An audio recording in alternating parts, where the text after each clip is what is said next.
Yo, what is up guys? Welcome back to the channel for a brand new League Racing highlights video, and we are back for the penultimate round of RaceTech Season 2, the Teams Championship that we've been competing in over the last few months, or well, actually ended in February, but we glossed past that, and as you can see we are only 5 points clear of Williamson Racing at the top of the championship, from 44 points down to 5 in a blink of an eye. Unfortunately, Silverstone did not go our way, but yeah, we've broken clear of RHG Sports and Velocio Academy, and yeah, it is very much between us two at the top, and we're just desperately trying to cling on now as we head into these final 2 rounds. Let's see if we can do it, and we don't have the asset for this one, but we are currently 28 points clear in the Drivers' Championship ahead of Luca Rapassa, and essentially, if we beat him today, it makes it very, very difficult or impossible for him to win the championship. He would have been impeded by the Mercedes. As we go into the last round at Kota, you can only get 32 points for a win in this series.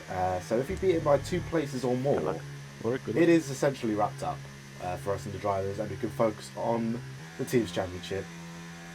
But yeah, getting ready for this round, not focusing on the championship right now, no. We're just trying to focus on getting a good qualifying position and setting ourselves up for a good race. And as you can see, very wet in the Austrian hills here today, and we did a little bit of wet practice, but I think on reflection the setup wasn't really ideal, not enough rotation in the car, and I think you're going to see that as the session plays on. Also maybe a little bit off in terms of wing balance as well. But flicking the car in here into turn 3, lap looking clean so far, and yeah, this is basically do or die for this session as the track is ramping up towards the end of the session. Currently P15, so we need this lap. Can't afford to make any mistakes. As we go a little bit deep, you can see the car's not gripping up through turn 4 there. We'd have lost probably a couple of tenths in there, and again going a little bit wide onto the wetter part of the track, losing grip as we finish up sector 2 here, going purple, but I'm sure there are cars behind improving on our time, heading towards the last couple of corners now. We're a second up on our previous best, and as we guide the car in here, again the car refusing to turn in, having to wait a little bit too long on these rotations, and we crossed the line, only P3, a couple of tenths off the top, but it was enough to get through to Q2. As you can see, it's starting to dry up now, and just going out early, get a banker in. As you can see, the car's still not biting, even as the track continues to dry. But yeah, we've got the banker on the board, but as we'll skip on in a second to the end of the session, you'll see it has fully dried up. So yeah, anything we've done before this moment, chucked out the window. It is a one-shot qualifying here at the end of Q2 in Austria, and it's such an easy track to invalidate, or you know, you can easily mess up a section here and there and cost yourself attempt and find yourself out of qualifying.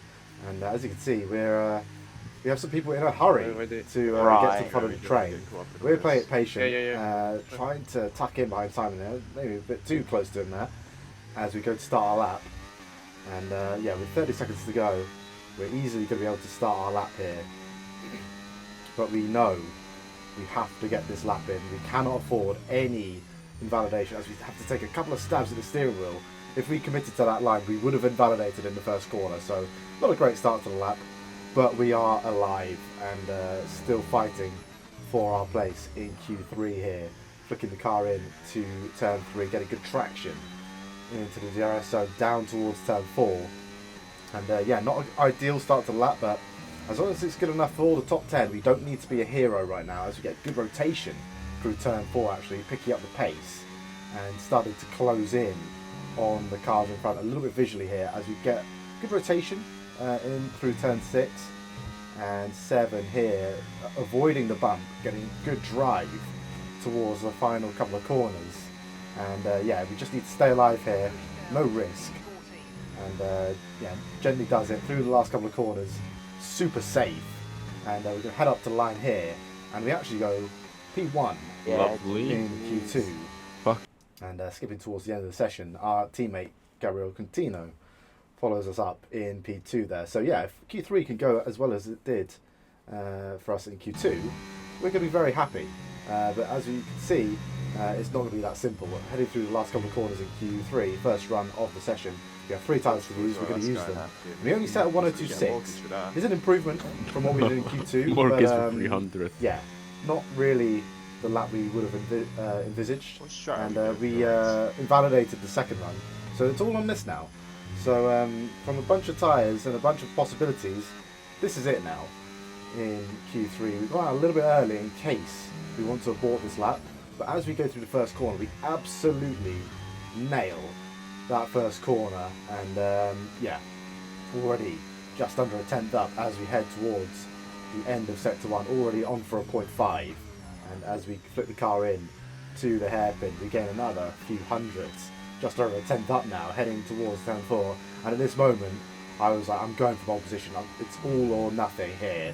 And as we flip the car in, we go a little bit wide of the apex, maybe a little bit overzealous now. We do gain a couple of hundredths, but there was definitely some time left on the table. But as you can see, the rear steps out a little bit on us through turn 6.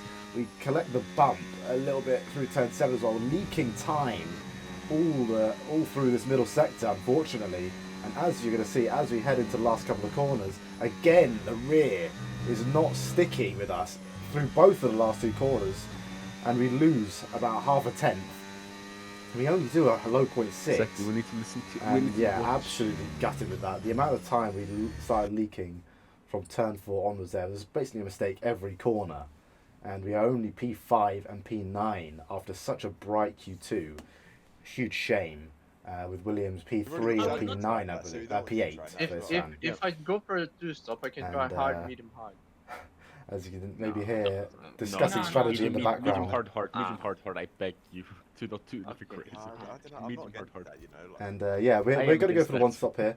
Listen, the one stop no, because you're we're not experimenting in a fucking title race. Okay, so medium then. So much discussion in the background here, as you can see. I can't even get a word in against my own team. But yeah, essentially, we are going to go for the 1-stop. Gabby on the 2-stop. And it is very much a split strategy here in Austria. One of the few tracks remaining with an interesting strategy. It used to be a thing in Mexico. It used to be a thing in Brazil before the tyres got updated a little while ago. I think around October time. But yeah, we're straight into the race here. No 5 lights, and away we go. Straight into it. And maintaining our position off the start here in P5. And yeah, just looking to sort of tuck in and yeah, just look after our tyres straight away, really. It is a difficult 1-stop, but given we're, out of position and we want to try and guarantee or, give ourselves a good chance of having good track position at the end, we have committed to this 1-stop. But as you can see, these guys ahead and behind, absolutely going at it. It looks like they may be on the 2-stop with how hard they're fighting behind me, Igor and Simon. As you can see, they're still side by side through turn 6 and 7. And obviously, I'm just trying to settle in here, chill, look after the tyres. But these guys are absolutely going tooth and nail for the first, through the first lap of the race, as if it's the last lap in the championship here. And yeah, it's definitely heating up. And we're not really able to focus so much on our tyre saving, doing what we can. And as you can see, Luca is also leaving a little bit of a gap to Nelson in front, maybe indicating he's trying to go for the 1-stop as well. But with the guys up top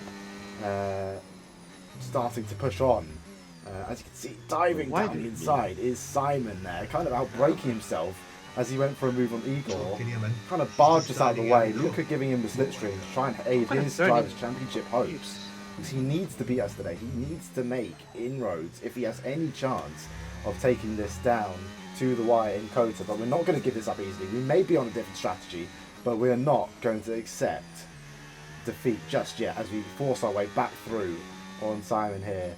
And we get a little bit of a tap here as we're trying to, be easy on our tyres. And Simon very kindly takes the opportunity to give his position to Isvan. That was very, very charitable of him. Lucas is and unfortunately, as we've had to waste our battery battling with those guys, we're going to have essentially no formal defence against Isvan here. heading on to the next lap.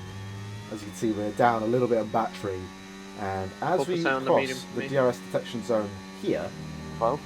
we are just out of the 1 second Lap. detection by Like, a couple of 12. hundredths. Okay. That was so unfortunate. Yeah. As it updated, it just ticked over 1 second. And as you can see, we're going to be defenseless heading out towards turn 3. We cover the middle of the track. This one goes around the outside, outbrakes himself a little bit, gives us the opportunity to try and get back up the inside. But yeah, with no battery, there was nothing really doing there anyway. And Simon is back on the attack here.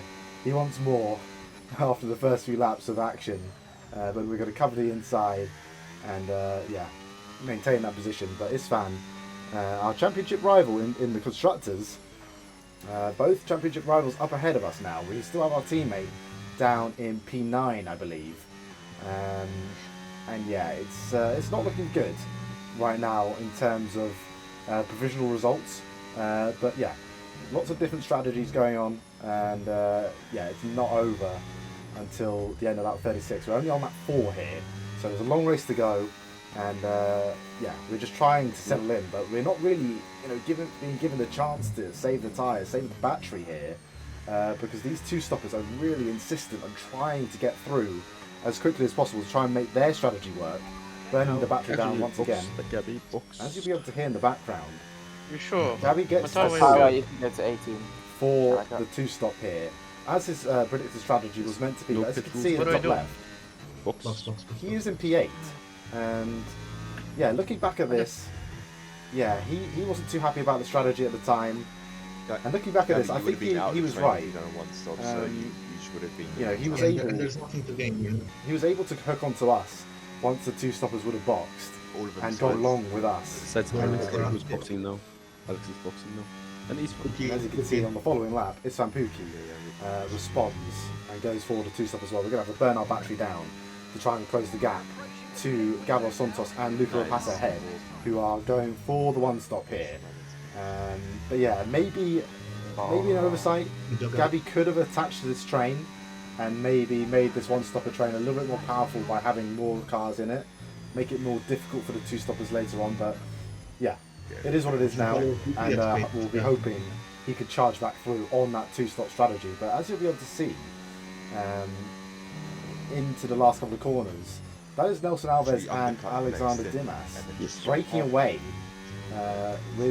at the start of the two-stopper train, It's a 17-second pit stop. and their race is looking very, very solid.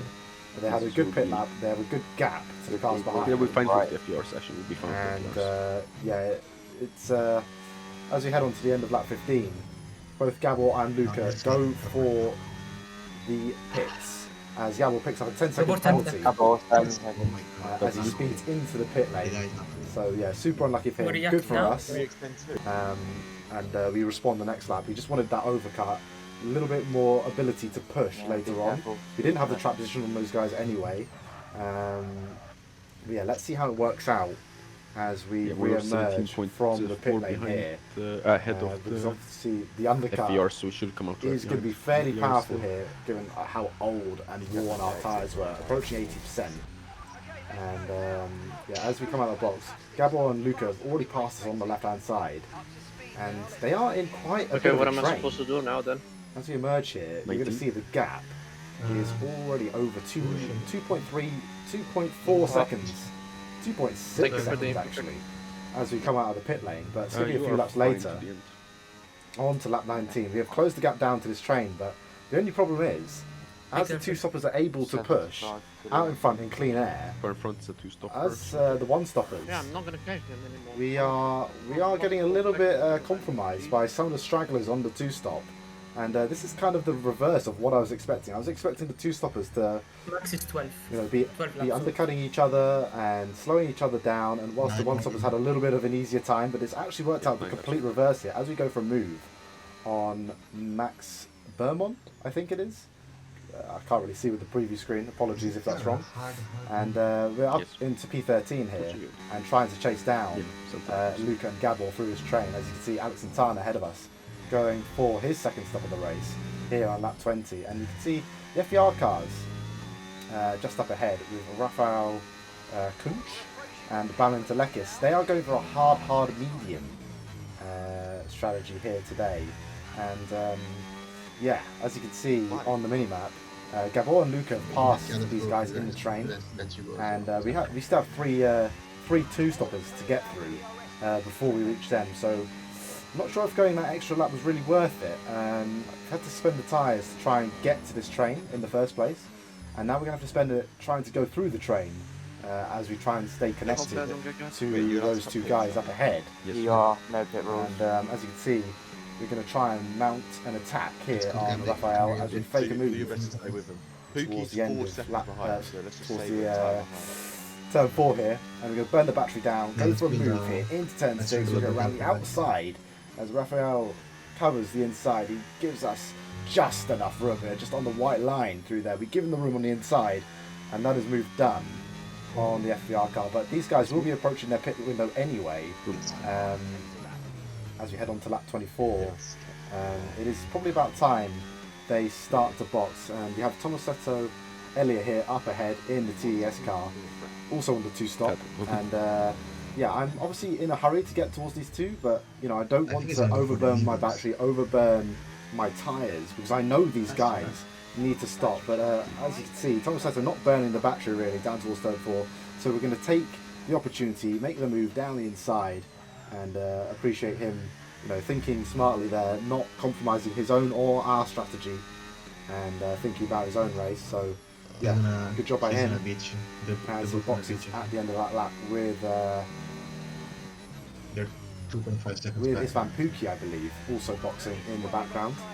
And we are on to the back of Ballon Records. But as you can see in the top left, Alexander Dimas and Nelson Alvarez behind him are only 3.5 seconds behind, with 11 laps to go in this race. And their tyres are going to be so much fresher, so much faster on that 2-stop. I think their tyres are 7 laps younger, something like that, 6 or 7 laps younger. I think it's Luca is just gonna shield behind the So yeah, we're going to have, you know, with such a small one-stopper train, only 3 cars here, it's going to be very, very difficult to defend, especially as we are the third in the train.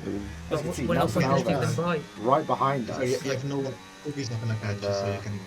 It's literally only them two. Yeah. As you can hear, it's only them two really who are going to be a threat into these last 10 laps. There's a bit of a gap to our teammate, who is currently third of the 2-stopper train. Try get him though. And we're trying to mount an attack on Balin, but we know realistically he's going to go for the pits at the end of this lap, most likely. So we decide not to do anything here. We're going to charge the battery up and just save as much tyres, as much battery, so we have as much to defend from these two stoppers as possible. But yeah, 10 laps to go. It is going to be an almighty task to keep these drivers behind. And as we head towards the last couple of corners, as predicted, Balin goes for the box. We have the DRS, fortunately, on Luca Rapassa ahead, and we do have a gap to push into with our battery, which is crucial when defending on this game with the dirty air. It is such a benefit when you have a little bit of a gap to burn your battery into, and the car behind has dirty air. But we'll see how that transpires through the rest of this lap, through the rest of this race, as we're having to burn the battery down, close the gap to the top 2. And this makes our ability to defend a little bit more difficult as we get, not bad traction, but as you can see, Nelson just getting much better traction with his fresh tyres. Alexander Dimas kind of waiting in the wings as well, waiting for us to go for a battle as we go semi-defensive through turn 4, and he's all over the back of us now, heading into turn 6. And as we head into here, Luca Rapassa goes a little bit wide, try and give the dirty air to Nelson, but that gives us the opportunity to sneak up the inside. And unfortunately, a bit of contact there. Luca went a little bit early for the turn in there. We're trying to give him the slipstream. We want him to stay in front of Nelson. Obviously, he's less of a threat to us when behind than Nelson is on his fresh tyres, but unfortunately, he loses out. He tried to help you and hold up Nelson. As you can hear in the background, maybe he was trying to help us. Interesting. But maybe got it a little bit wrong in context with his own race. And I'm not going to just sit behind my championship rival if I'm given an open door. So yeah, we take the opportunity. As you can see, they're going for it once again into turn 3. Luca's desperate to get that trip position back because he knows this is it for his race. If he loses this position now, he probably won't get it back. They're going 3 wide towards turn 4 here, let's see who comes out on top. It's Alexander Dimas, I believe, gets into P3. And yeah, he's managed to save his battery. Watch these guys go battling. And he is right behind us now. And the problem continues. Two-stopper right behind us. We have Gabor in front with a 10-second penalty. So we are net P1 right now with 6 laps to go. But it is going to be a huge challenge still, even with the DRS and slipstream, to keep the Ferrari car behind. And as you can see, he's just putting us under pressure into turn 1 here, faking a move, and we're trying to maintain a little bit of a gap, but he's right behind us now. We can't afford to leave a gap anymore, so we're going to have to burn the battery, take the slipstream from Gabor, and we're going to cover the middle of the track. We didn't actually want to go for the move here. We're trying to cover from Alexander, but Gabor goes a little bit too deep.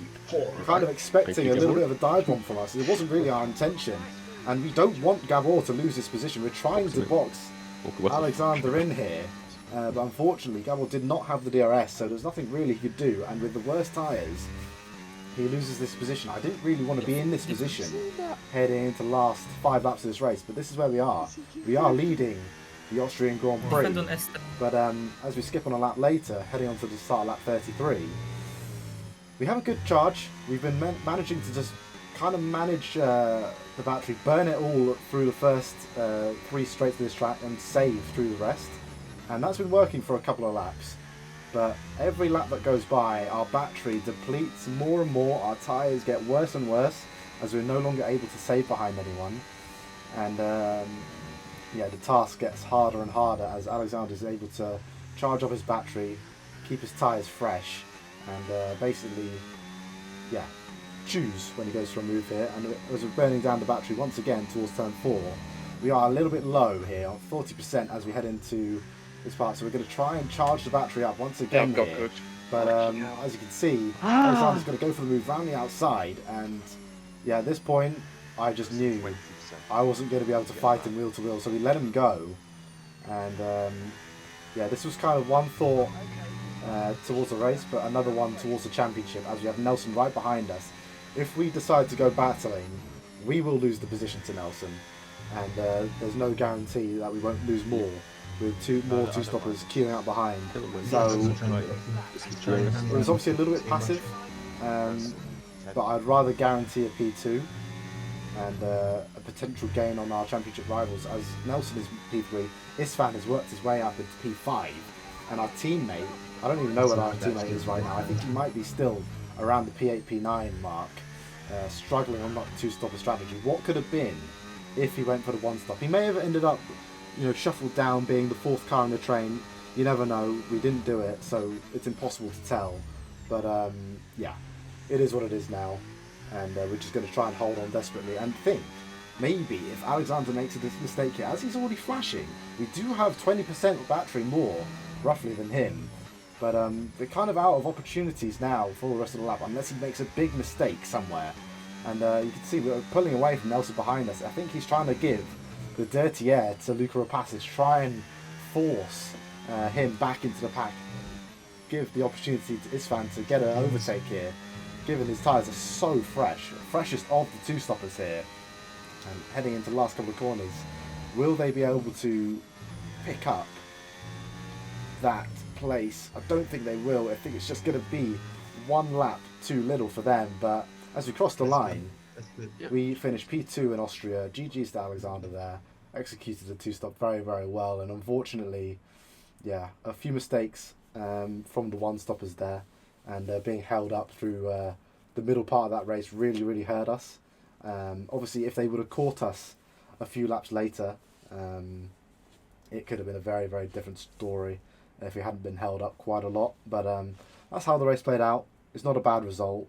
And yeah, with that result, we are officially Drivers' Champion in RaceTech. We managed to outscore Luca by that magical 2 places to basically make it impossible in the last round, have it wrapped up, which is nice.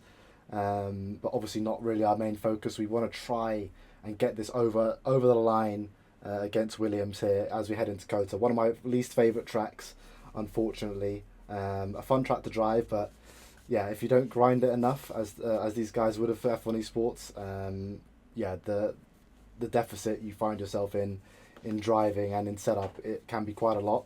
We'll do what we can. We'll see what happens, and it can always rain in Kota for some reason on the F1 game.